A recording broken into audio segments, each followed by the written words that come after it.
What was your earliest memory of working with the academy? Actually, before I was at the academy, I was on as assistant manager with Kevin Mahan.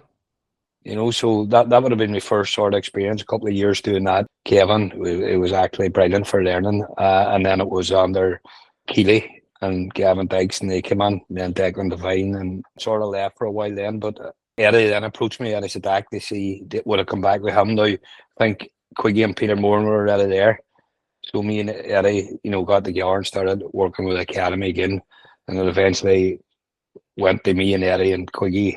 And then in the later times, Gary Duffy and Ron McDonald came in. So that was the early days, but the way myself, Eddie and Quiggy worked, we split it between the three of us. There was no bosses, although Eddie was the boss. We bounced off one another well. And the good thing about it is now, looking back, is when you meet players you had, it's not about who they played for, where they are. They can have a conversation with you and smile and reminisce and enjoy it. So how have things changed from the start of your working experience with the academy back then with Eddie and Quiggy and all those lads? The ethos hasn't changed, as with the same ethos we had then, was try and give the young fellas the best opportunity they can to be the best they can. That was always what we worked. It was never about results. It was always about developing the young fellas. And we still try to work that ethos.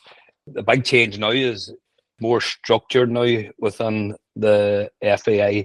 There's a lot of more demand on us. We go from 14 up to under 20s now, whereas before, when it was myself and Eddie and Quiggy and that, it was under 17s, under 19s, and then we had put the team on the Ulster Senior League, mainly to get them more game time and a physical more league that they try and prepare them for the first team.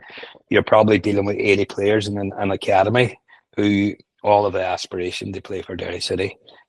That won't happen. But again, what we're trying to do is prepare them for senior football at whatever level their ability takes them to.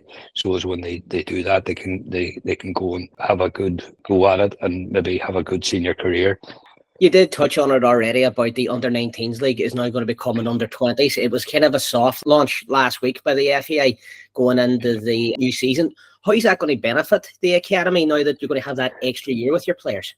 There was a lot of discussions on a lot of workshops throughout the country, a lot of pros and cons on it, and two main reasons for bringing it on. One was, instead of releasing players at the age of 18 and just turning 19 who had good ability and were good prospects but just probably weren't ready to make the step to senior football, that was a thinking that if we can give these kids another year, they might develop and be able to mature more and be more resilient to be able to go on and face the challenges that come with senior football.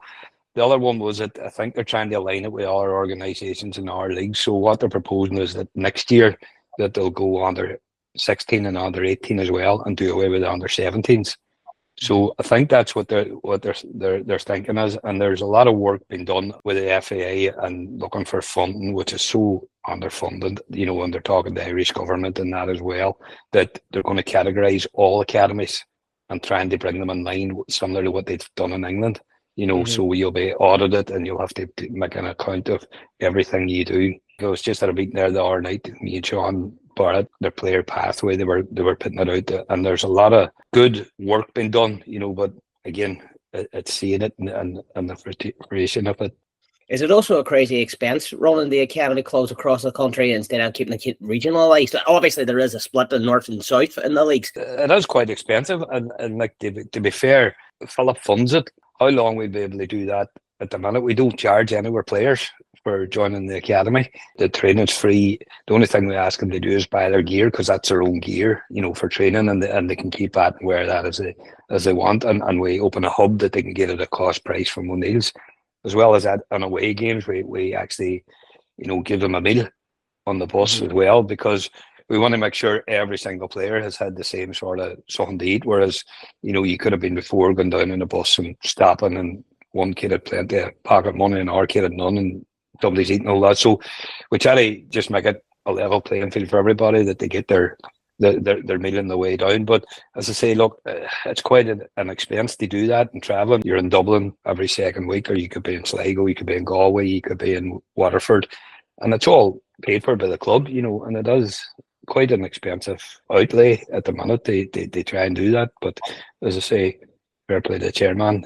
After the EU referendum, has Brexit actually become an issue with you trying to recruit? It hasn't become an issue with recruiting.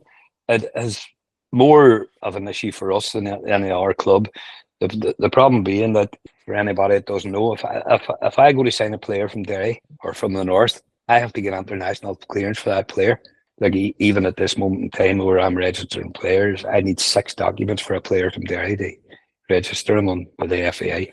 Whereas I can sign a player from Annashone, Donegal or Sligo, he can come straight on the team. He doesn't need clearance, he can just sign. As well as that, any players that are 16 years of age and are from the north, and the English, Scottish or whatever clubs can come on and pick them at 16.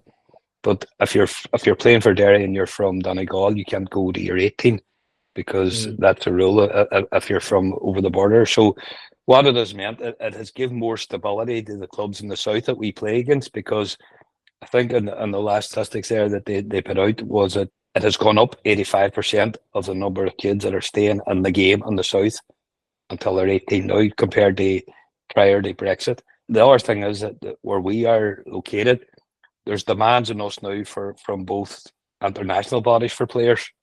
You know, so the South's looking for our players and the North is looking for our players, because our players can make a choice to where they go, especially the players from the North, and it has its pros and cons.